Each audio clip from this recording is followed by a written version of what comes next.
Bonsoir à tous. Bonsoir. Bonsoir. Je crois que nous avons tous nos intervenants. Je pense qu'on va commencer puisqu'il est 18 heures. Vous êtes tous présents, donc Laurie Marot. Oui. Vous êtes là. Nous avons Olwen Martin, c'est bien ça? Oui, présente. Alexandre Robert. Présent. Présent, eh ben, c'est bon.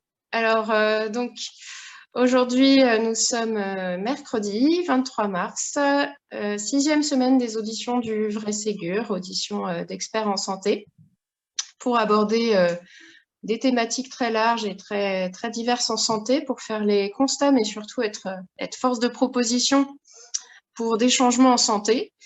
Et nous avons à cœur de développer ce domaine de la santé environnementale qui nous passionne et avec des auditions qui ont vraiment été très, très riches à tout point de vue.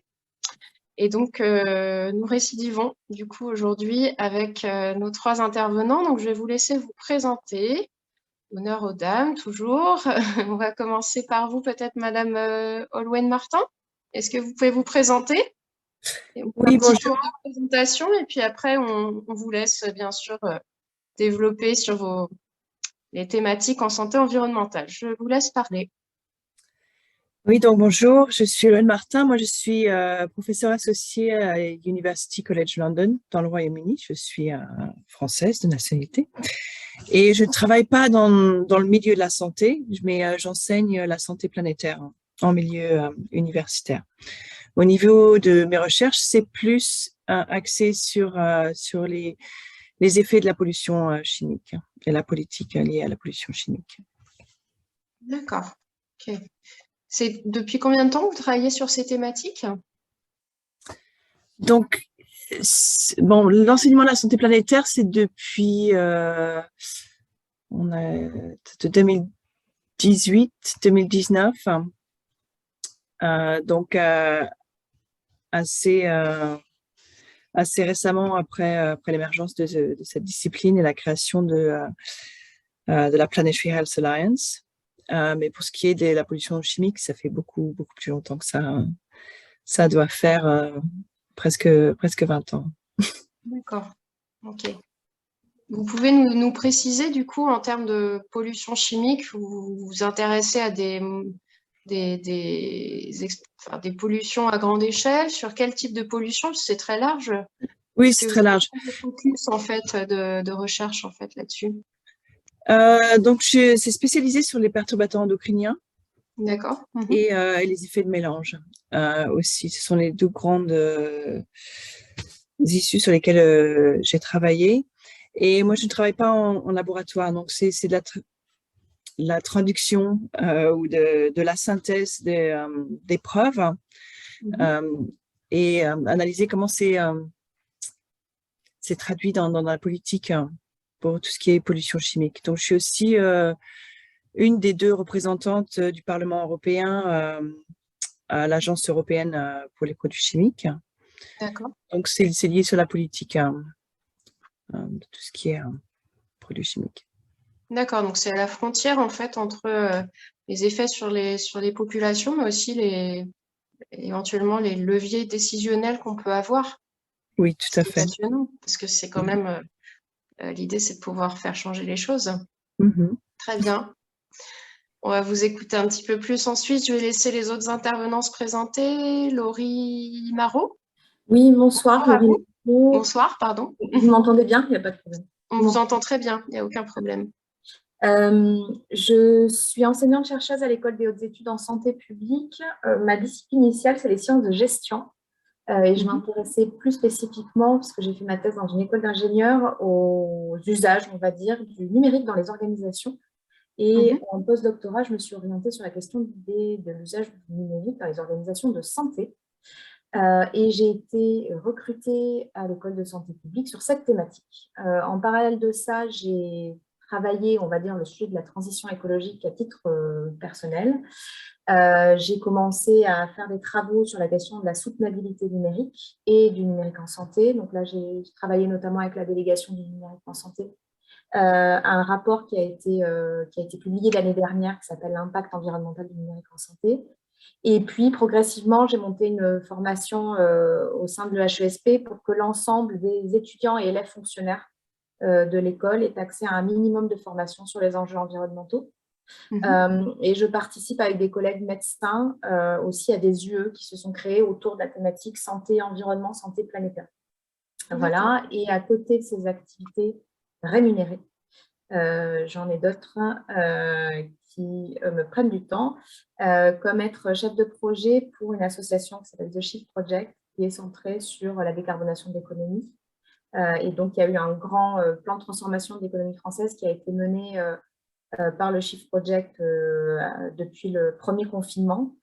Donc, l'idée, c'était de dire il va falloir faire redémarrer l'économie. Donc, au lieu de redémarrer l'économie à toute berzingue avec plein d'énergie fossile, un petit peu sur le modèle qu'on avait précédemment et qui ne conduisait pas dans la bonne direction, est-ce qu'on ne peut pas faire une proposition alternative pour une économie qui soit décarbonée? Et donc, on s'est attaqué à une quinzaine de secteurs en parallèle pour qu'il y ait aussi une cohérence sur l'ensemble de ces secteurs. Et donc, la santé fait partie d'un de ces secteurs et c'est notamment ce que je vous présenterai moi après. D'accord. Et donc, c'est la santé au sens très large ou avec des focus un peu plus sur les établissements de santé ou sur les activités de santé en général? Alors, c'est quand même sanitaire, médico-social. C'est hors social, hors assurance maladie. Parce qu'en fait, ça, c'était pris en compte aussi dans un autre rapport d'administration publique. Et c'est vrai qu'on n'a pas compté les mutuelles ou les assurances privées. Qui font aussi potentiellement des bilans carbone de leur côté. Donc, c'est plutôt sur les activités de soins. D'accord, ok. Je vais laisser notre troisième invité se présenter, Monsieur Alexandre Robert, infirmier qui est cofondateur de l'association Santé Planétaire. Ok, merci pour la parole. Donc, en effet, je suis infirmier de formation. Donc, c'est ma profession d'origine et je me considère toujours comme infirmier, même si je travaille plus dans les milieux de soins. Je suis infirmier depuis 2010. Oh là là, ça fait déjà 12 ans. Et progressivement, je suis passé, on va dire, de la relation soignant-soigné au niveau le plus politique des politiques de santé publique, au niveau de mon cursus universitaire et professionnel. Donc, j'ai un master en sciences de santé publique de la London School of Hygiene and Tropical Medicine. Et contrairement à certains spécialistes dont Olwen et Laurie, moi j'ai plutôt un profil très généraliste. J'essaie de travailler sur plusieurs disciplines en même temps et de voir comment elles peuvent s'articuler. Voilà. On va dire ma spécialité en santé publique, si j'en ai une, c'est la réponse aux maladies épidémiques. J'ai travaillé pendant la réponse Ebola en Afrique de l'Ouest pendant 3 ans pour les Nations Unies. J'ai travaillé aussi en République démocratique du Congo pendant un peu plus d'1 an sur la réponse à Ebola et au Covid. Donc voilà, j'ai plus un profil de gestion internationale de crise sanitaire.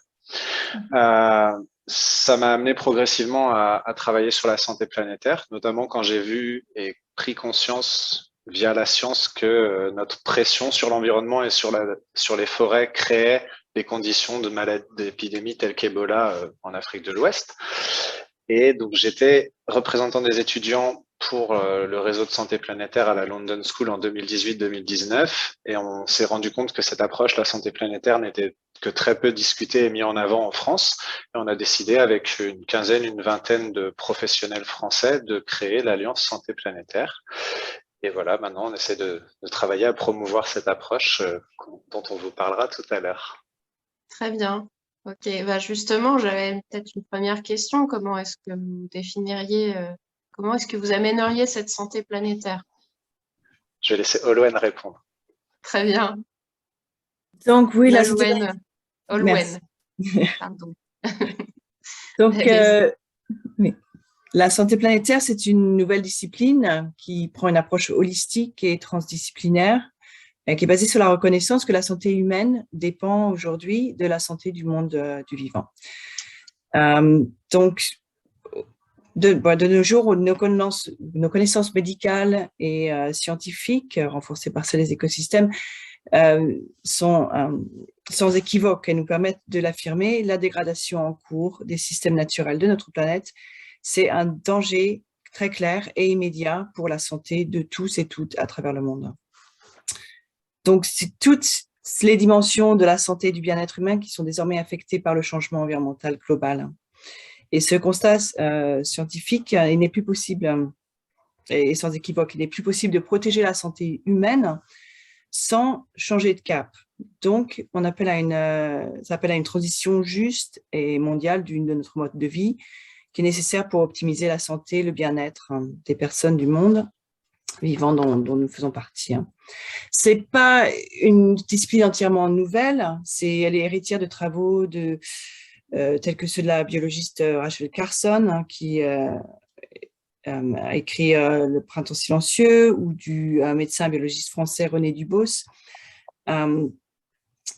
Et c'est basé, à son cœur, c'est prendre conscience et analyser des systèmes complexes, plutôt que de prendre une approche qui est plus réductrice et linéaire. C'est vraiment d'analyser des systèmes complexes qui interagissent entre eux, et particulièrement entre les changements environnementaux et la santé des espèces vivantes.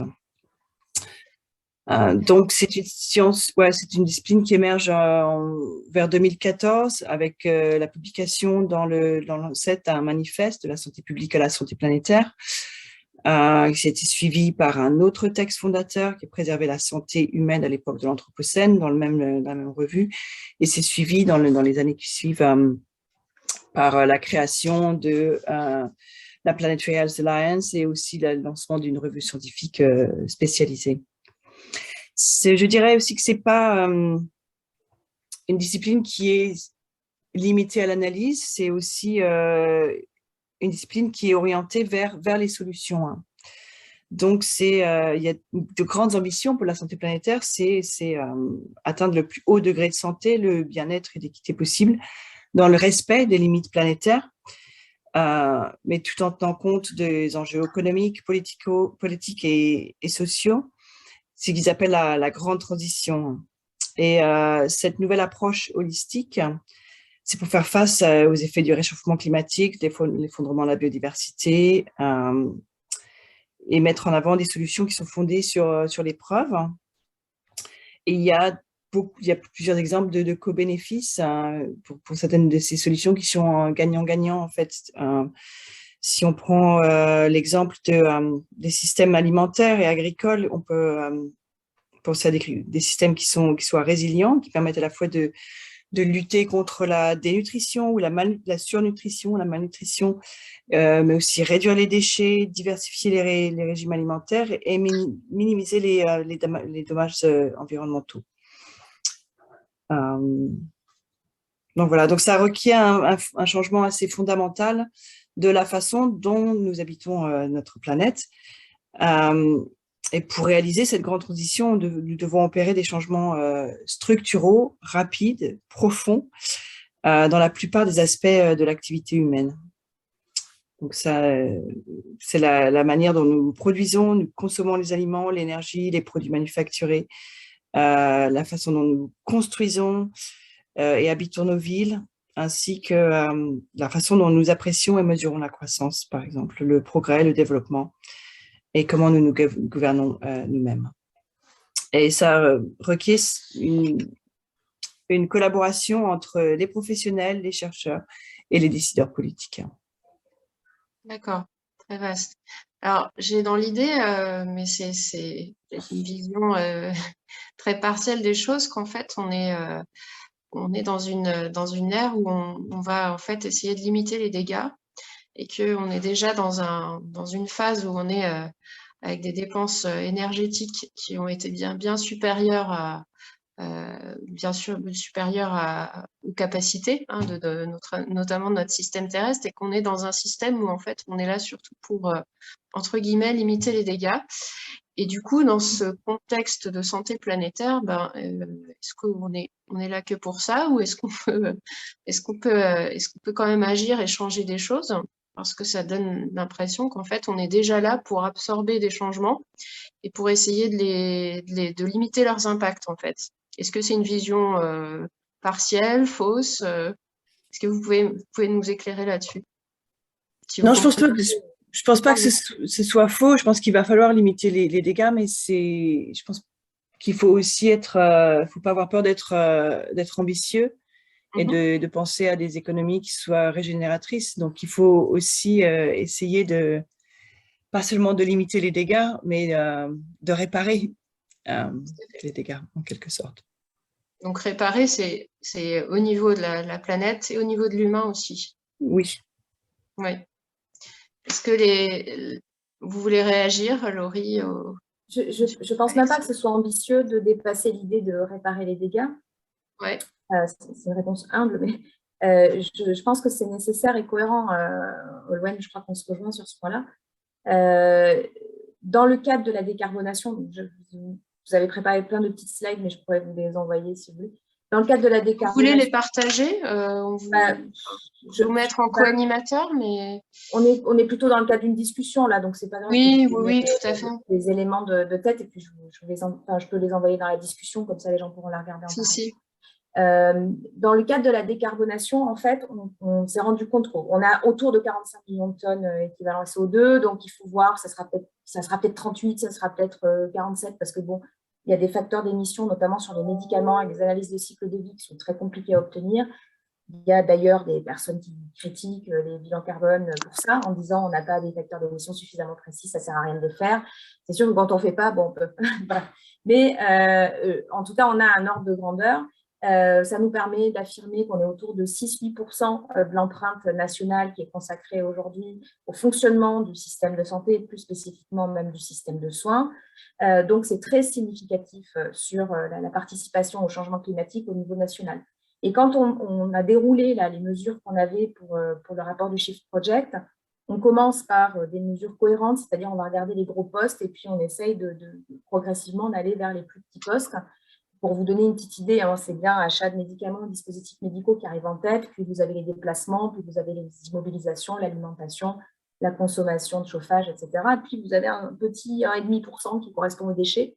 Donc les montagnes de déchets que vous avez dans vos institutions, c'est une petite partie du travail qu'il y a à faire. Et effectivement, quand on s'est attaqué à toutes les mesures de décarbonation, on regarde le résultat final, on arrive jusqu'à 2050 à peu près moins 55% de l'empreinte. Or, il faudrait être à moins 80. Quoi. Donc, en fait, les 25% là qui restent, il faut aller les chercher ailleurs. Et il faut notamment aller les chercher dans le fait qu'on a une population qui soit moins malade et qui requiert moins les services de soins. Donc, il y a une cohérence très, très forte dans la politique de décarbonation entre ne pas être trop dépendant de ressources d'énergie qui ne seront peut-être pas infinies et qui, à un moment donné, risquent de devenir difficiles d'accès parce que de toute façon, tout le monde en veut toujours plus et qu'on vit dans un monde un petit peu instable. On en a l'illustration en ce moment en Europe. Le fait qu'on a des possibilités de décarboner l'existant, mais on ne pourra pas tout décarboner. Donc voilà, il faut réfléchir aussi à la question de la demande et à nos modes de vie. Et nos modes de vie, en plus, ils alimentent une dégradation perpétuelle de l'environnement qui, elle-même, a des conséquences sur le cœur du système de santé, qui est de pouvoir produire et livrer du soin. Donc, il y a une grande cohérence, en fait, à dépasser juste l'idée de limiter les dégâts, mais bien de rentrer dans une dynamique qui soit beaucoup plus vertueuse que le modèle curatif qui est aujourd'hui le nôtre et qui, par ailleurs, est consommateur de ressources, d'énergie et de matériel qu'on n'a pas sur notre territoire, en plus. Et qui, voilà, donc à terme, n'est pas forcément une bonne chose pour la population. Voilà, donc, pour moi, c'est même quelque chose de très, très cohérent d'avoir cet axe santé planétaire. Et juste pour rebondir sur ce que vous dites, Olivier Thomas fait une intervention. Il nous disait quand même que le frein à cette transition et cette décarbonation, il y avait plusieurs freins, mais notamment que notre consommation en énergie, par exemple dans les établissements de santé, on ne la connaît pas précisément. Et qu'ensuite, il n'y a pas vraiment de plan pour on dit il faut décarboner, il faut aller vers cette transition, et on a l'impression qu'il n'y a pas vraiment de pilote. Enfin, il prenait l'exemple de pays anglo-saxons où il y a quand même un certain nombre de points de repère pour décarboner, et on nous donne pour consigne donc, collectivement de décarboner, mais on a l'impression qu'il n'y a pas tellement de plan pour évoluer vers cette transition. Qu'est-ce que vous en pensez? Alors, sur le premier point, je ne suis pas tout à fait d'accord, parce que sur les consommations énergétiques des établissements, on a de très bonnes estimations aujourd'hui. Moi, j'ai des collègues qui travaillent que sur les budgets des établissements français, des établissements de santé. Donc, on a des approximations qui permettent d'avoir des ordres de grandeur, et travailler avec des ordres de grandeur, ça suffit déjà. Je pense qu'il parlait des surfaces, en fait, qui n'étaient pas forcément connues. Et elles sont connues, les consommations aussi. Enfin, voilà, c'était une remarque qu'il faisait. Mais... de toute façon, bon, c'est des discussions récurrentes que l'on a par ailleurs. Donc, mais sur ce point-là, je pense que ce n'est pas la peine d'être au mètre carré près. Il est nécessaire de savoir à peu près à quoi on s'adresse. Et de toute façon, on fait ça pour toutes les politiques de manière générale. Donc, si on attend d'être à la virgule près, on n'avance jamais. Donc, le premier point, c'est de tenter, et s'il y a des ajustements, et c'est ce que fait le NHS aussi. Et s'il y a des ajustements à faire, on les fera après pas à pas. Par contre, là où on est totalement d'accord, c'est sur cette question du pilotage et de la gouvernance. C'est un gros morceau du rapport décarbonant la santé, parce qu'effectivement, quand on sait, nous, on est pour la planification. D'ailleurs, ça s'appelle le plan de transformation de l'économie française, l'ensemble de ces secteurs. Et pourquoi? Parce qu'aujourd'hui, on est face à des enjeux quand même de long terme, mais qui nécessitent d'être pensés et engagés hier. Mais bon, on va dire dès à présent. Et donc, il faut absolument rentrer dans une logique de planification, qui était un vocable qu'on n'utilisait plus du tout, parce que c'était presque, vous proposez un gosse-plan, voilà, c'était compliqué dans le monde politique de revenir à ces notions de planification. C'était un petit peu contraire aux dynamiques économiques actuelles, qui étaient beaucoup plus sur des logiques de flux, d'équilibre, spontané, machin. Et donc là, on retourne dans une logique de planification, parce qu'effectivement, on a des objectifs à tenir, et donc, on a besoin d'objectifs nationaux. On propose une mission carbone dans le cadre du rapport du chiffre, mais bon, ça s'appelle comme ils veulent. Mais aujourd'hui, le problème qu'on a, c'est qu'on a d'ailleurs été en réunion avec Olivier sur ce point, il y a quand même une difficulté du côté des ministères, que ce soit de la transition écologique ou du ministère de la Santé, à se saisir de ce sujet de la dépollution et de la décarbonation du secteur de la santé. Personne ne veut prendre, on dirait, la responsabilité de guider les objectifs à la baisse sur ce secteur. Donc, je pense qu'ils ont peut-être peur de ne pas savoir s'y prendre correctement, d'être trop coercitifs ou alors pas assez, et du coup d'avoir des politiques qui ne sont pas suffisamment efficaces, et ils comptent sur la mobilisation des acteurs de terrain. Donc, c'est formidable de compter sur la mobilisation des acteurs de terrain, mais il faut qu'ils aient quand même une direction, un cap, et puis un petit peu les outils. Et là, on a besoin d'outils. Moi, je suis pour les outils libres, partagés, avec une vision sur les chiffres, et une capacité de s'outiller justement, que ce soit en compétences ou en outil de mesure, pour être, voilà, est-ce que j'ai la possibilité de nourrir mon hôpital en respectant la loi Egalim, avec une alimentation bio et locale?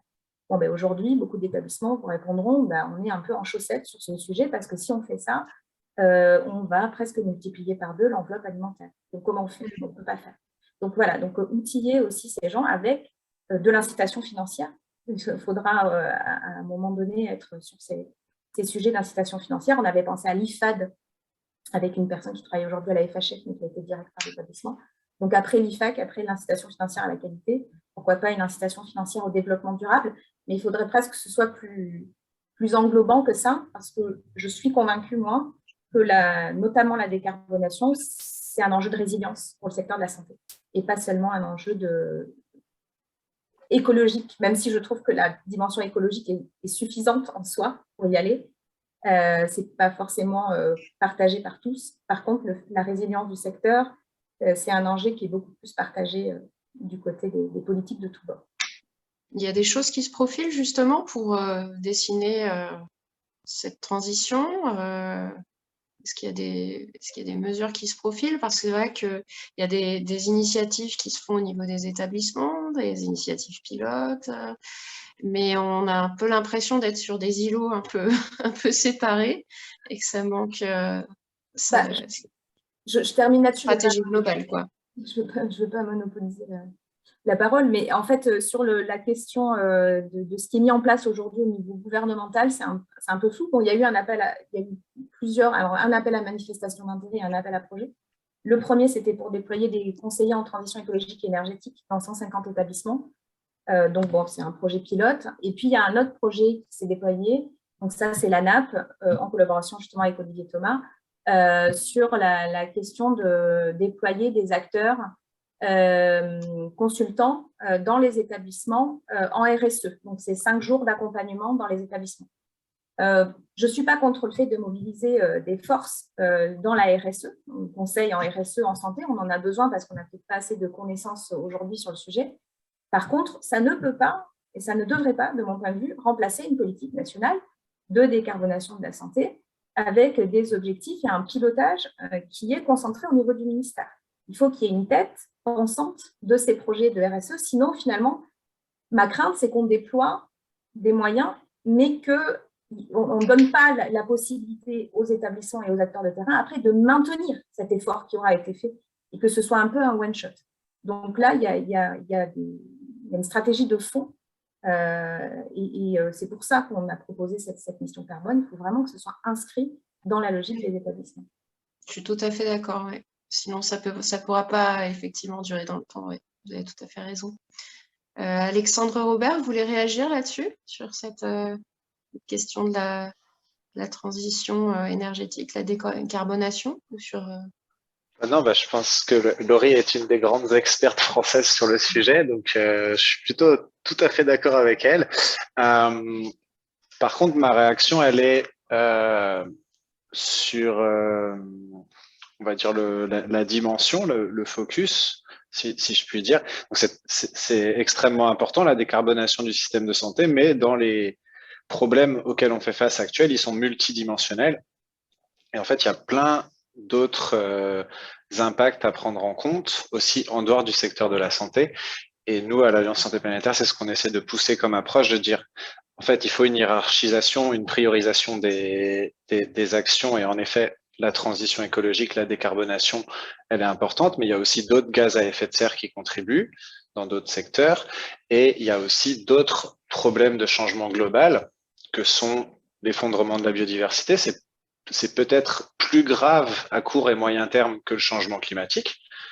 Si on n'a plus de vers de terre et si on n'a plus d'abeilles pour notre secteur agricole, c'est une menace extrême. Si on a des sécheresses hyper longues qui se rajoutent par là-dessus, ça, à court terme, ça peut avoir un effet très rapide qui en plus interagit avec le changement climatique. Donc, ce qu'on propose avec la santé planétaire, c'est d'essayer de prendre de manière globale les limites planétaires et dans l'action publique de prendre en compte tous ces problèmes en même temps. Et ça revient à ce qu'on disait, de ce que disait Olwen sur les co-bénéfices santé-environnement. Voilà ma réaction sur ça. Après, on peut vous parler d'autres choses ensuite qu'on avait préparées pour vous. Mais vous êtes co-animateur, donc vous pouvez tout à fait partager des choses sur l'écran, il n'y a aucun problème. J'avais juste envie de vous poser, suite à votre réaction, la question du fait qu'effectivement, il faut hiérarchiser les choses, mais finalement, tout cet impact sur le vivant, cet épuisement des ressources, on peut dire que c'est des aspects d'un même problème. Tant qu'on n'a pas pris en compte l'ensemble des composantes de ce problème, enfin, j'imagine que c'est un peu ça la santé planétaire aussi, on a un focus que sur une partie des problèmes alors qu'ils sont tous interconnectés. Alors bien sûr, on a l'impression que beaucoup de spécialistes s'intéressent à un focus sur la biodiversité qui disparaît, sur tel autre problème environnemental, mais que la réponse globale, elle est difficile à appréhender aussi. Mais oui, et ça, enfin moi c'est un sujet auquel je m'intéresse énormément, mais c'est parce que notre mode de gouvernance, notre mode de fonctionnement, notre sectorisation, le simple fait de dire spécialiste de, il faut toujours des spécialistes de ci, de ça, de ça. En fait, on crée des silos, on crée des secteurs qui arrivent difficilement à collaborer entre eux. Et donc, tant qu'on déjà on prendra pas conscience de ça, et tant qu'on changera pas de logiciel pour travailler ensemble, on ne pourra pas y arriver. Et, Laurie le décrivait bien tout à l'heure avec d'un côté le secteur de la transition écologique, de l'autre côté le secteur de la santé qui ne se saisissent pas de cette question. Déjà, on se pose tout de suite la question, c'est qui doit s'en saisir, comment on communique entre les deux, qui va être le chef, la territorialité des compétences, etc. Ça crée des grosses difficultés. Sur ça, je pense, pour rebondir sur ce qu'a dit Laurie, que la planification, c'est fondamental. Alors, en effet, comme disait Laurie, dans nos sociétés, on va dire, des pays à haut niveau de revenus, avec une tendance assez néolibérale depuis les années 2000, on a abandonné cette fonction de planification. Mais cette fonction de planification des ministères du plan, je pense qu'il y en a dans une majorité d'États dans le monde. Tous les pays à faible niveau de revenus ou moyen ont ces ministères de la planification, et la France est revenue là-dessus, a créé le Haut Commissariat au plan récemment. Et je pense que ça, c'est un bon ancrage institutionnel si on veut regarder la résolution de ces problèmes à l'horizon d'une génération ou deux, donc 25 ou 50 ans. Maintenant, on a un Haut Commissariat au plan, il faut qu'il ait des moyens qui mobilisent une démocratie participative et sanitaire de manière assez forte pour qu'on puisse décider ensemble quel est le cap pour les 25 ans, pour les 50 ans. Et en cela, ce dont on voulait vous parler aujourd'hui, je vois qu'on parle énormément de gouvernance, mais c'est normal, c'est pour un cahier de propositions politiques. Nous, on veut proposer qu'on prenne le slogan ou la direction que toutes les politiques soient décidées et mises en œuvre pour la santé planétaire. Donc, au lieu que le logiciel soit peut-être orienté vers les capacités de production, vers le produit intérieur brut, vers le taux d'emploi, qui sont importants, on ne dit pas qu'ils ne sont pas importants, mais que la boussole elle soit vers la santé du vivant, et donc que ce qui soit mesuré, c'est comme but des politiques, c'est l'état de la santé de l'humain, l'état de la santé de la biodiversité et d'autres indicateurs dont on sait qu'ils influencent énormément la santé. Et là-dessus, il y a les inégalités de revenus et inégalités sociales. On ne peut pas continuer à avoir un monde où les inégalités sont de plus en plus importantes comme ça, puisqu'en par ailleurs, on doit décider ensemble de ces grandes orientations pour les générations à venir. Et on sait, par les études de sociologie, que c'est les sociétés où il y a le moins d'inégalités qui sont plus à même d'avoir une cohésion pour décider ensemble. Donc, on a besoin de se remettre sur une direction en commun. Nous, on propose que ce soit toutes les politiques pour la santé planétaire, avec l'ancrage institutionnel au niveau du Haut Commissariat au plan, qui est en charge d'animer et coordonner les travaux de planification et de réflexion prospective. Et c'est de là dont il s'agit, et mettre ensemble tous les enjeux démographiques, économiques, sociaux, environnementaux, sanitaires, technologiques et culturels, comme c'est dit sur son site internet. Il y a d'autres exemples de propositions qui ont été données, par exemple, au débat du siècle, prendre le Conseil économique, social et environnemental et lui donner, au lieu d'une fonction consultative, une fonction avec un droit de regard sur les politiques, un peu comme le Conseil constitutionnel peut le faire. Ça, c'est une option. Il y a celle d'avoir un défenseur des droits qui ait plus de fonctions sur le volet environnemental et écologique, avec une mise en place contraignante des droits de la nature, l'écocide.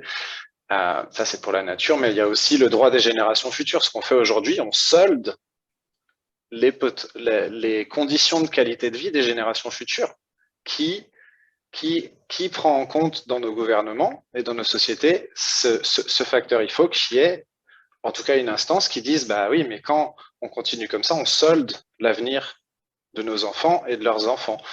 Et ça amène à la pensée de long terme. Ça me fait revenir encore une fois sur le Haut Commissariat au plan et après sur le comment faire. Donc, je pense qu'il faut trouver un mécanisme. Les conventions citoyennes ou assemblées citoyennes sont un bon point de départ, je pense. Et ensuite, on pense, nous, qu'il faut une gouvernance transversale qui décloisonne les politiques publiques au niveau national, et ça pas qu'au niveau national, au niveau local, au niveau régional, au niveau national, au niveau européen. On a la chance d'avoir un Parlement européen, et voire même au niveau international, il faut aller vers des modes de gouvernance internationaux où les citoyens sont directement représentés et peuvent balancer l'intérêt des États-nations. Et au niveau... Ce qui est peut-être compliqué, Monsieur Robert, c'est qu'effectivement, il y a pensée globale, pensée long terme, et puis il y a après la réalité de territoires qui peuvent être très différents, et notre réalité à chacun, chacune dans nos bassins de vie, et d'intégrer un peu ces deux pensées. C'est pas incompatible, mais pas Non, c'est un forcément, peu... pas C'est une forcément question... facile toujours de faire la synthèse. Non, bah enfin, on est face à des changements extrêmement complexes, que ce soit au niveau de l'individu, sa famille, on le voit bien quand on parle de ces sujets-là, ou plus large. Je pense que ce qui est important, c'est de penser la structure de gouvernance et les différents maillages.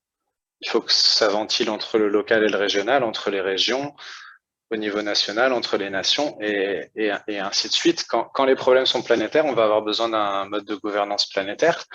Alors, est-ce que c'est faisable? Est-ce que c'est pertinent? Je ne sais pas, mais en tout cas, c'est nécessaire vis-à-vis des problèmes qu'on a. Donc, c'est un impératif, on n'a pas le choix d'aller vers ça. Et pour ça, je pense que on a besoin de créer beaucoup plus de synergie entre les différents secteurs de la santé, l'économie, l'agriculture, l'écologie, entre autres.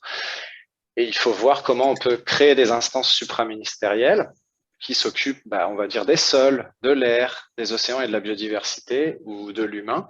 Et si on arrive à, au lieu de s'organiser en secteurs, en différents problèmes, on va dire, qu'on a à régler, la qualité de l'air, la qualité de l'eau ou la qualité de la vie des humains, et on va réussir à mettre ensemble différentes compétences puisqu'elles contribueraient à la résolution de ce problème-là. Voilà, il y a plein de, comment dire, de réflexions d'ordre philosophique, sociologique sur ces sujets-là qu'on pourrait discuter plus en détail. Tout à fait. Certains intervenants, à plusieurs reprises, nous ont proposé de créer un ministère santé. Alors, c'était santé-environnement, puis ça a été santé-environnement-habitat. Et à la fin, il y avait la prévention avec. Donc voilà, un super ministère. C'est pas suffisant. Je pense qu'il faut repenser tout le mécanisme de manière globale. Olwen, vous voulez réagir sur ce que vous complétez les propos de... Non, mais j'ai entendu, je pense que cette approche transdisciplinaire qui fait que différentes compétences collaborent pour régler certains problèmes, c'est essentiel. Je pense qu'il y a une part qui passe par l'éducation, mais je voulais rebondir un petit peu aussi sur l'importance de la prévention, parce que je pense que ça fait écho à ce que disait Laurie aussi, pour décarboner la santé. Ça ne peut pas être la seule responsabilité du secteur de santé. Il faut qu'il y ait des mesures qui soient prises dans d'autres secteurs, que ce soit l'agriculture, la production, etc., pour que les gens soient moins malades. Et je pense que c'est ça l'enjeu de la santé planétaire. Et que ça passe par une certaine éducation dès le primaire, mais aussi dans le secondaire, et puis à partir du moment où les gens sont censés se spécialiser, où on commence à les encourager à penser par secteur ou en silo, etc., donc dans le milieu universitaire, mais pas seulement, parce que je pense aussi que tout ce qui est formation professionnelle et les gens qui sont artisans, etc., ont un rôle très important à jouer dans les économies. Mais il faut que ce soit, voilà, faut qu'il y ait des fonds pour réaliser ça, pour l'éducation, pour la recherche, etc. Alors, sur quoi on peut mettre la priorité sur la prévention dès le plus jeune âge? Comment est-ce qu'on peut... Mais je pense que les jeunes générations sont déjà assez sensibilisées à tous ces problèmes-là. Je pense que dans le primaire, il y a beaucoup de choses qui se font déjà. Je pense que les gens qui arrivent en milieu universitaire juste après le bac, etc., sont aussi beaucoup plus... cette façon de penser qui est plus connectée, c'est moins étranger à eux, puisqu'ils vivent des vies qui sont digitalement connectées, etc. Donc, c'est moins penser cause effet de façon linéaire, mais plus ce système. Je pense que ça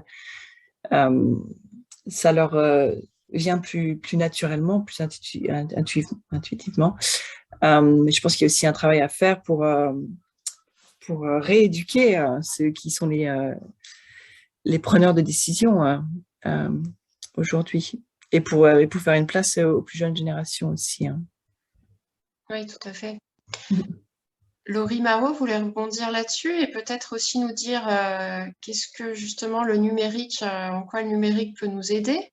Parce que souvent, on diabolise un peu les ressources numériques et le tout numérique. Est-ce que ça peut nous aider dans ce champ-là? J'imagine que oui.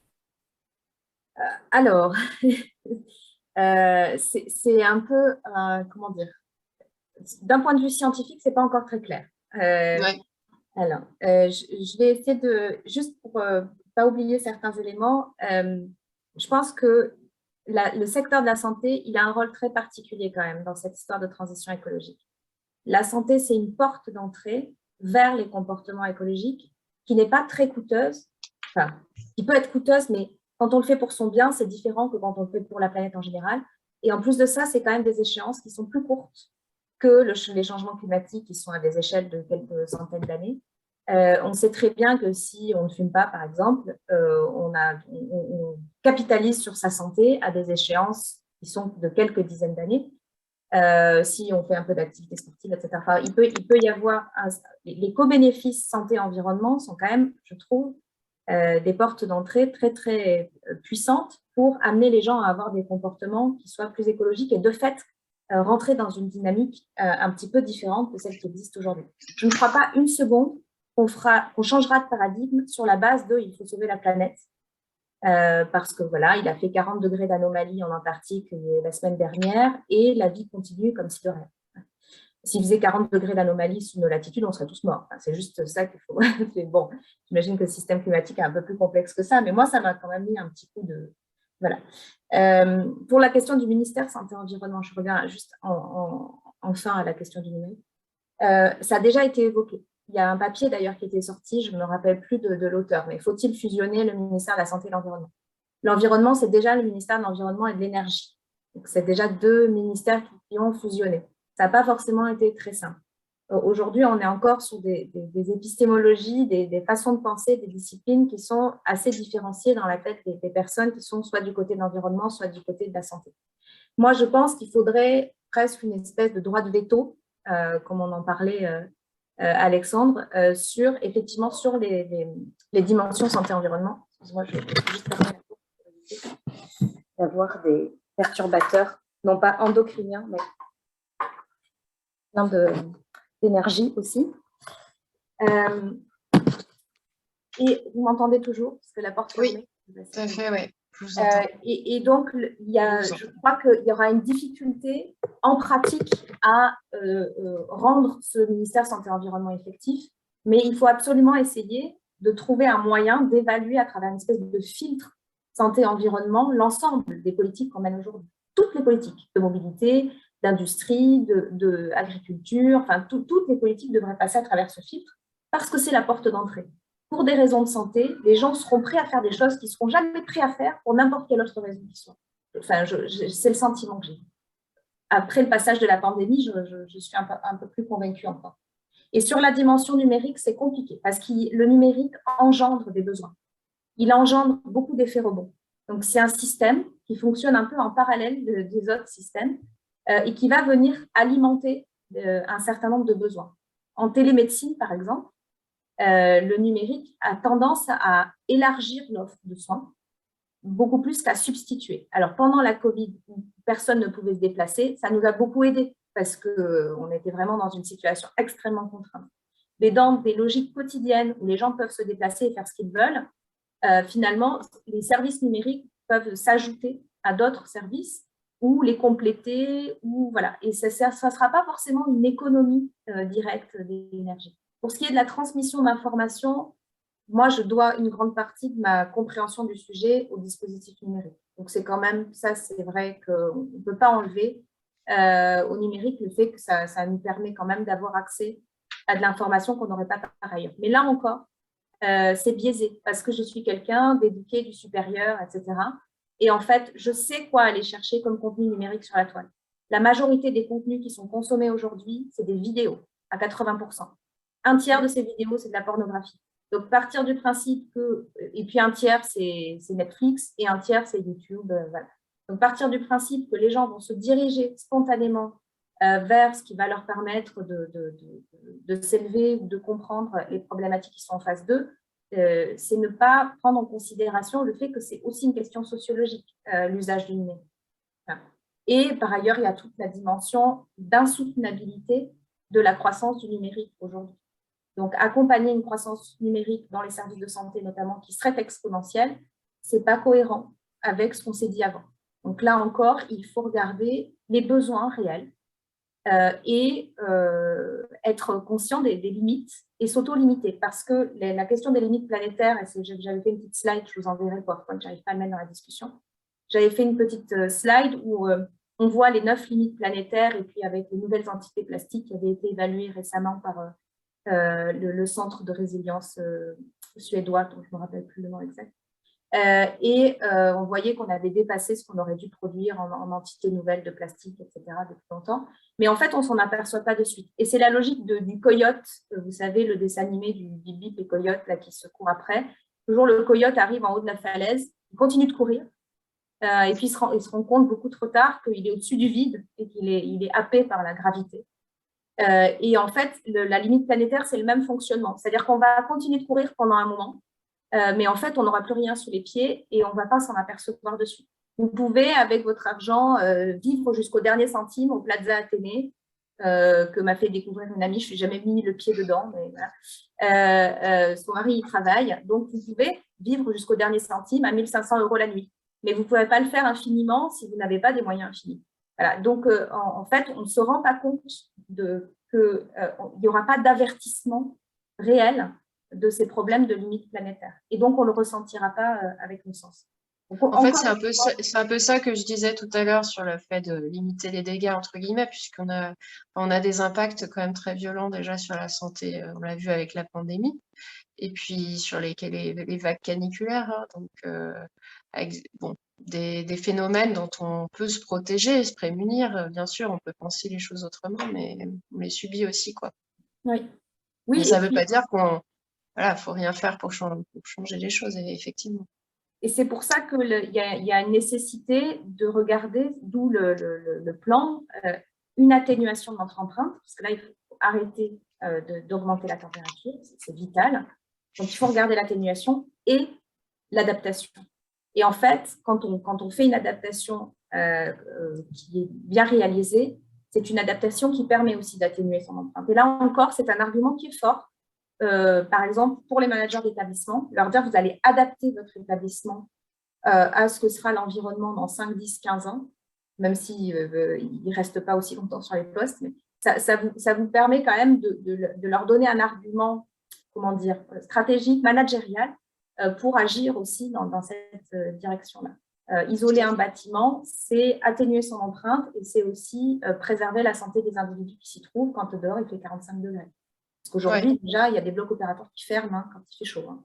Donc, oui, mais c'est vrai qu'il y a des choses qui sont... Enfin, j'ai l'expérience d'une canicule il y a 2-3 ans où il faisait entre 35 et 40 dans les chambres. Hein. Donc là, on a limité les dégâts, quoi.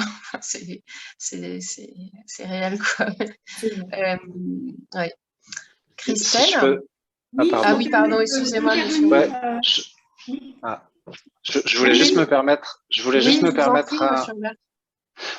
permettre un commentaire sur ce que vous disiez. Oui, la situation est critique. Finalement, est-ce qu'on ne peut pas juste s'adapter? En fait, je pense qu'on travaille sur le sujet, donc on se rend compte de la situation critique, mais ça peut être encore pire. Et à chaque fois qu'on a une empreinte plus importante, ça peut être encore pire et encore pire. Donc, il y a un intérêt énorme à diminuer de chaque degré l'effet du changement climatique, à limiter toutes les pertes de biodiversité et à limiter toutes les pertes de qualité de vie et les pertes de vie humaine qui en découlent, puisqu'on sait qu'il y a un lien. Donc, peu importe la situation du moment, l'action a un intérêt parce que ça pourrait être pire. Donc, on va sauver du vivant en intervenant le plus rapidement possible. C'est ça qu'on prend conscience quand on est face à ces sujets-là. Oui, tout à fait. Effectivement, je me fais un peu l'avocat du diable, hein, mais je n'ai pas dit qu'il fallait agir qu'en limitant les dégâts, j'espère bien. Parce que Christelle, oui, est-ce qu'il y a des réactions? Oui, je me permets, je suis la modératrice de cette session qui défile très vite. Du coup, ce sujet est passionnant et je vois qu'il est déjà moins 10. On a Monsieur Julien Brunier qui suit cette session avec nous et vous appelez Laurie Marot. Alors, je ne sais pas, Julien Brunier, si vous voulez, comme on n'est pas très nombreux, est-ce que vous voulez que je lise votre question ou vous voulez intervenir? Peut-être si vous enlevez votre micro, vous pouvez intervenir, peut-être, je ne sais pas. Bonsoir, merci beaucoup. Je crois que Laurie a répondu en m'envoyant la référence demandée. Donc mais c'était juste pour avoir la référence dont tu as parlé tout à l'heure sur la fusion des ministères. Voilà. Ok. C'est bon, il n'y a pas d'autres demandes de précision? C'est bon pour vous? Ok. Sinon, nous n'avions pas d'autres questions. Je ne sais pas si quelqu'un veut lever la main et éventuellement intervenir ou poser une question. On peut se le permettre, comme on n'est pas très nombreux, ça peut être intéressant. Julien Brunier, justement, je crois. Oui. Oui, je me permets du coup, mais du coup, enchanté, j'active ma caméra, c'est plus convivial. Je me demandais, je fais rapidement, sans forcément poser de contexte, je pense que ça sera possible à un autre moment, si justement, en fait, ont été abordés de manière un petit peu, en le touchant du bout du doigt, la question de la décomplexification. Et en fait, moi, je commence tout juste par ma thèse et les travaux que je mets en place à toucher le domaine de la low-tech en santé. Et justement, en gros, comme est dit dans le rapport du PTEF dont Laurie Marot parlait tout à l'heure, on n'arrivera pas à l'objectif des 80% de décarbonation en 2050 avec juste de l'optimisation des process. Il y a effectivement la prévention, mais la prévention, on ne sait pas trop. Il n'y a pas de planète B sur laquelle on a testé un système de prévention où on sait que ça marche. Et du coup, pour moi, cette décomplexification, elle est nécessaire. Et en fait, je trouve pas beaucoup de... Voilà, j'ai l'impression que c'est encore une bulle, encore plus vite que le développement durable et que la santé planétaire en santé. Du coup, je me demandais si vous, les trois intervenants, vous aviez un peu plus de... Voilà, je pense que vous avez déjà pensé à cette décomplexification et si vous aviez des matières, parce que moi, académiquement, là, je commence à rentrer dedans et c'est difficile de trouver des références pour écrire des papiers sur l'intérêt de ça. Voilà, merci. Après, je ne sais pas si ça rentre dans la thématique de la soirée, mais je pense que ça touche un peu. Qui veut répondre? En question low-tech, je pensais, parce que ça commence à se faire un peu plus au Royaume-Uni, et tout ce qui est prescription environnementale, verte. C'est-à-dire qu'on va dire aux gens d'aller se promener en forêt, etc., plutôt que de leur donner un médicament. Donc, je pense que ça va dans ce sens-là. Ça a des fonctions souvent sociales aussi, parce qu'il y a des prescriptions sociales qui se font, et je pense qu'il y a ce genre de solutions. Et je ne sais pas du tout comment ça s'appelle en français, mais il y a aussi un mouvement qui s'appelle Upstreamism, donc qui regarde aussi aux causes sociales, mais c'est aussi aider les gens à prendre responsabilité de leur santé, hein. Avec ce genre de mesures où c'est moins médicamenteux, où c'est moins d'intervention chirurgicale, médicale, etc. en prévention.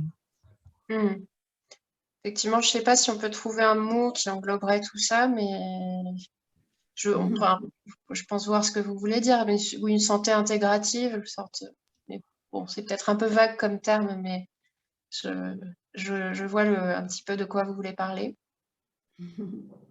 Monsieur Brunier, est-ce qu'on répond à votre question? Ouais, du coup, c'était optimiseur, vous disiez le mouvement dont... Non, upstreamism, mais ça vient de médecins qui travaillent dans qui ont fait des travaux, donc ça c'est en Grande-Bretagne, sur le fait que dans les quartiers qui sont les plus défavorisés, en fait, les médecins ont beaucoup plus de travail. Ils ont des cas qui sont beaucoup plus complexes à gérer aussi parce que il y a des conditions sociales, etc., qui s'ajoutent aux problèmes de santé même. Et je pourrais essayer de trouver la référence quelque part et l'envoyer à un moment ou à un autre. Et qu'ils ont commencé à voir comment ils pouvaient adresser ce genre de problème-là. Parce que le NHS en Grande-Bretagne, c'est le secteur public, c'est pas un secteur libéral. Et donc, les médecins ils ont 10 ou 15 minutes de consultation et c'est tout. Et en fait, 10 ou 15 minutes, c'est pas du tout la même chose si on est dans un quartier où il y a des populations aisées ou si on est dans un quartier défavorisé. Hein. Et qu'il fallait éviter parce qu'il y a ces problèmes sociaux, éviter de créer des dépendances aussi, hein, parce que les gens vont voir leur médecin pour des problèmes qui sont autres aussi. Hein. Donc, ouais, ça c'est intéressant. Okay. Martin, est-ce que vous voulez peut-être conclure avec une ou deux propositions fortes? Moi, j'ai surtout retenu quand même la prévention et l'éducation. Et effectivement, l'idée d'intégrer cette santé planétaire, bon, elle n'est pas intégrée du tout dans notre quotidien, ça, donc, sauf probablement déjà chez les plus jeunes, enfin, c'est l'impression que j'ai. Qu'est-ce que vous pourriez rajouter du coup?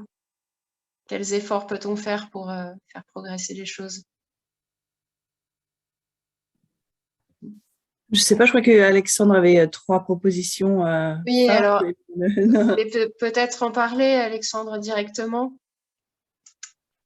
Je vous ai lu, hein, mais je préfère vous laisser la parole.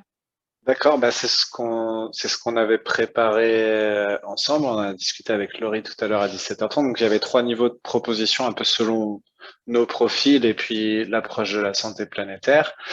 La première, je pense que Laurie l'a bien expliqué, c'est au niveau de la décarbonation et de manière plus générale la transition écologique du système de santé avec des interventions au niveau de la stratégie, des investissements, la définition des cahiers des charges. Voilà, Laurie a copié-collé ce qu'on disait.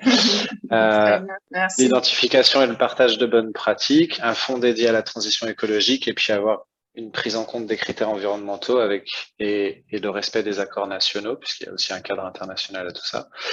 Au niveau de la gouvernance, comme je vous en ai parlé tout à l'heure, on propose, et ça fait un peu écho aux théories d'Éloi Laurent, de mettre en place toutes les politiques pour la santé planétaire, que l'objectif soit la santé du vivant, le respect des limites planétaires. Il y a plein de manières de le voir, mais qu'en tout cas, on ait un logiciel d'action publique qui se fasse de cette manière, avec la santé du vivant comme la boussole pour les générations actuelles et à venir. On a Haut Commissariat au Plan qui vient d'être créé et d'autres instances qu'il faut mobiliser. Et donc, quand on dit mobiliser, ça veut dire financer avec des moyens humains, des moyens financiers pour qu'ils réalisent leur mission. Et enfin, Olwen, on parlait beaucoup. Quand on pense à cette pensée de long terme, à avoir une vision transdisciplinaire, c'est pas forcément donné à tout le monde. On a été formé d'autres manières et donc il y a un besoin d'investissement très fort dans l'enseignement qui soit obligatoire. Alors, nous, on parle de santé planétaire, mais ça peut être toute forme de transition, transformation, de résilience sanitaire, écologique et sociale dès le primaire, et plus on va vers des spécialisations, parce qu'il faut aussi des spécialistes, qu'on travaille à des modèles transdisciplinaires où, par exemple, en école de médecine, on étudie certains sujets de santé planétaire ou de transition avec des ingénieurs et des avocats, juste un exemple comme ça, et pareil au niveau professionnel qu'un menuisier étudie avec un médecin et un architecte, par exemple. Ces questions-là, comme ça, on s'habitue à se mettre ensemble autour de la table sur la résolution des problèmes ou avec un objectif de résilience. Et en étudiant comme ça, on apprend à le faire pour la vie réelle ensuite. Oui, je pense qu'il y a un enjeu aussi de formation de nos élus, nos responsables, hein, parce que ce n'est pas forcément un mode de pensée auquel ils ont été tellement habitués. Hein. Qu'est-ce que vous en pensez? Comment on peut mieux les former? Totalement, ça fait partie des présentations, des propositions du PTF, c'est de former tous les gouvernants, que tous les ministres et tous les députés passent par une formation de plusieurs heures sur ces enjeux écologiques et énergétiques, alors pas que dans le domaine de la santé, mais aussi dans le domaine de la santé. Et ça me consomme de la bande passante. Et juste pour peut-être mettre l'accent sur un point, on a beaucoup parlé de prévention, mais je dirais qu'il faut être très attentif à ce qu'on met derrière prévention. Parce qu'aujourd'hui, par exemple, moi qui travaille dans le secteur de la santé qui fait des recherches aussi du côté de la santé numérique. On envisage la prévention comme on va mettre des capteurs partout sur le corps de l'être humain et puis comme ça, on va voir dès qu'il va faire un pas à gauche au lieu de faire un pas à droite, on va lui dire attention et puis il va gérer sa santé comme ça, il sera autonome et puis il aura l'ensemble de ses données et puis l'IA et l'intelligence artificielle va lui prédire qu'il aura un cancer à 43 ans et demi s'il mange de la viande au lieu de manger du tofu, etc. C'est-à-dire qu'on a une vision de la prévention qui est encore très, du côté des politiques, j'ai l'impression, très consommatrice de ressources numériques, de ressources en données, d'énergie. Voilà, parce qu'il faut de la machinerie pour faire fonctionner tout ça. Donc, c'est important d'amener cette vision préventive de la santé planétaire qui est moins consommatrice en ressources et qui se fonde davantage sur les compétences humaines. Donc, ça fera peut-être pas moins de start-up, c'est juste c'est pas le même genre de start-up, quoi. Voilà. C'est l'intelligence artificielle partenaire, quoi. C'est pas. Oui, ou l'intelligence humaine, ça marche bien aussi parfois. Hein. Aussi, hein, les deux ensemble, quoi. Ce que je veux dire, ça fait partie d'une équipe, mais voilà, c'est pas l'intelligence artificielle pour l'intelligence artificielle, quoi. Ça peut aider sur certains points précis, mais il faut que ce soit circonstancié et absolument éviter les mésusages, et donc bien s'entendre sur ce qu'on entend par prévention. Oui, donc tout ça, il faut le comprendre et il faut avoir été éduqué. Oui, Monsieur Robert, vous vouliez rajouter quelque chose?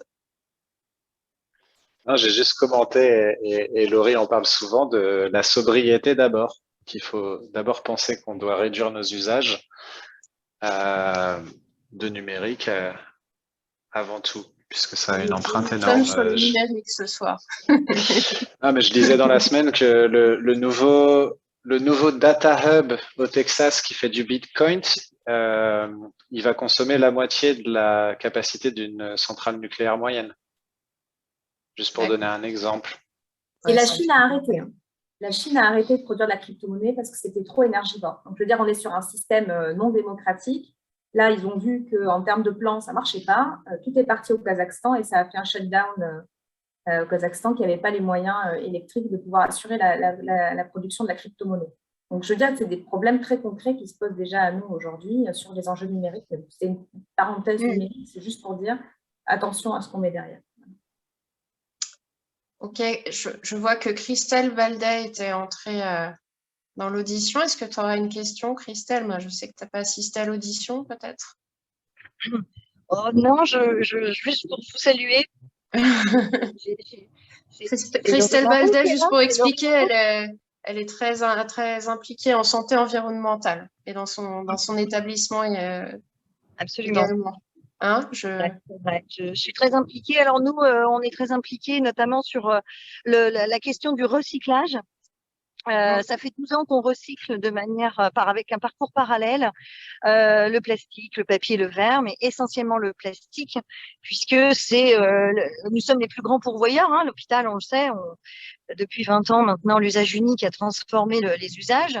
Et donc du coup, c'est une belle initiative que je salue. Forcément, le grand souci, c'est que c'est pas réplicable pour le moment parce qu'il n'y a pas d'interlocuteur, que pour l'instant, et puis c'est peut-être pas forcément la solution, le recyclage du plastique, c'est de trouver une alternative au plastique. Mais faut pas être utopiste. Aujourd'hui, le plastique a pris une part première dans les dispositifs médicaux à usage unique. Donc voilà. Donc si déjà l'ensemble des établissements privés publics mettaient en place des parcours parallèles, ça ferait donc une épargne écologique et aussi une épargne économique, puisque tous ces dispositifs plastiques sont aujourd'hui pour la plupart en passe d'être recyclés. Et surtout, bien pour les établissements de santé, ça évite de les mettre dans des déchets à incinérer, 700 € la tonne quand même, enterrés dans les sols, également incinérés. Voilà. Mais je ne vais pas plus intervenir parce que j'ai malheureusement pas pu suivre cette supposée excellente vidéo. Et je remercie les intervenants. Et c'est Laurie Marot qui est là. Pardon. Pas que. Il y a Olwen Martin et Alexandre Robert de l'Alliance Santé. On avait échangé. Robert a dû partir là, à l'instant. Ok. Voilà. Bon, en tout cas, merci. Voilà, j'ai fait un petit intermède. Je t'en prie. Christelle, il y avait, je crois, une remarque, une réaction d'Alice Barras. Alors, Alice Barras qui demandait s'il serait possible de relayer une enquête menée par l'association Santé Environnement France sur le niveau de sensibilisation et le besoin de formation au sujet de la santé et l'environnement. Elle a mis un lien dans la boîte de discussion. Je ne sais pas si vous l'avez vu. Voilà, pour voir un petit peu où en sont effectivement le personnel de santé sur ces questions-là. Donc, on va effectivement aller faire un petit tour. On va faire suivre. On va faire suivre, pas de souci. Bien sûr. Je sais, vous avez des choses à ajouter les uns et les autres, ou on clôture cette audition assez trop vite, malheureusement. Que tout le monde pourra revoir en replay sur la chaîne YouTube, bien sûr. Voilà, pour ceux qui n'ont pas pu suivre, ils pourront se rattraper par la suite. Voilà, je voulais... Oui, allez-y, je vous en Je voulais prie. juste rebondir sur la prévention, parce que moi, j'ai peut-être une vue un petit peu différente. C'est vrai que je ne vois pas ça au niveau de l'individu ou du patient, mais plus de politique environnementale qui serait effectivement sans doute beaucoup moins dépendante de la digitalisation. Donc, ce n'est pas forcément contrôler chaque paramètre de chaque individu, c'est contrôler la qualité de l'eau, c'est contrôler la qualité de l'environnement, etc. Oui, Et c'est vrai que c'est, voilà, dans tout ce qui est littérature médicale, quand on parle de prévention primaire, etc., on ne parle même pas de ça, on parle de faire des échographies, ce genre de choses. Alors que la prévention, pour moi, elle est bien avant qu'on arrive à l'hôpital. Bien sûr, mais c'est une prévention et c'est aussi des questions de décision politique également. Et ça, changer ça, c'est... Bon, Alice le mentionne, en France, on distingue effectivement ce qu'on appelle promotion de la santé qui englobe aussi ces aspects préventifs. Donc, c'est les environnements favorables à la santé, etc. C'est vrai qu'en anglais, ce terme est plus large peut-être, où il y a... Non, je sais pas, moi Forcément, c'est votre vision des choses aussi. Ouais, j'ai pas entendu le terme promotion de la santé, on parle de prévention primaire, secondaire, tertiaire, etc. Mais que dans cette littérature-là, c'est toujours une fois que les gens, des fois avant qu'ils soient malades, mais c'est une fois que les gens sont chez le médecin ou à l'hôpital. C'est pas du tout pensé en tant que, voilà, un environnement qui, en effet, puisse promouvoir la meilleure santé des patients. Oui, tout à fait. C'est vrai qu'on le voit souvent au niveau individuel, mais il y a un échelon collectif aussi, tout à fait. Oui. C'est bien de le rappeler. Merci beaucoup, en tout cas, à tous. Ça donne envie. Les changements ils peuvent être plus faciles au moment des annonces un petit peu particulières de maladies et tout ça. C'est pour ça que peut-être à ce moment-là, on a des leviers au niveau de la santé. Les naissances, les futures mamans, les gens à qui on apprend certaines pathologies qui diffusent aussi sur leur entourage. C'est vrai que je pense que pour ça, la santé, c'est un levier. Même si on arrive des fois un peu tard en prévention secondaire, du coup, la personne, elle est déjà malade, mais par le ruissellement, par rapport aux proches qu'il peut y avoir ou des choses comme ça. C'est vrai que je ne me suis pas présentée, mais du coup, moi, je suis pharmacien et je fais partie aussi d'Alliance Santé Planétaire. Oui. Oui, tout à fait. Effectivement, il y a toute une vision à changer parce qu'on voit souvent les choses quand il y a un impact plus tangible, on va dire, un déséquilibre vraiment marqué. Mais c'est vrai qu'avant ce déséquilibre, du coup, on a du mal à penser les choses. À comprendre ou à se dire qu'on va changer nos habitudes parce que ça fonctionne, en fait. Tout à fait. Ça fait un bon mot de la fin pour clore. Je pense que c'est bien pour finir. C'était très, très bien, je trouve. Merci, Christelle. On va en reparler lors de notre colloque de fin de semaine. La santé environnementale fera partie, bien sûr, des thèmes phares du colloque. Voilà. Je ne sais pas si vous avez vu, si vous pourrez venir, ce sera très intéressant. Merci à toutes et tous. En tout cas, c'était passionnant. Et merci à toi, Christelle. Merci à tous les auditeurs. Et puis, il y a encore un jour d'audition, hein, c'est ça? Il n'y a pas d'audition vendredi, je crois. Non, c'est demain le dernier jour. Ouais. Voilà. Bon. Bonne soirée à tous, en tout cas. Merci énormément à tous. Bonne soirée. Merci beaucoup. Merci beaucoup. Merci. Bonne soirée. Bonne soirée. Au revoir. Au revoir.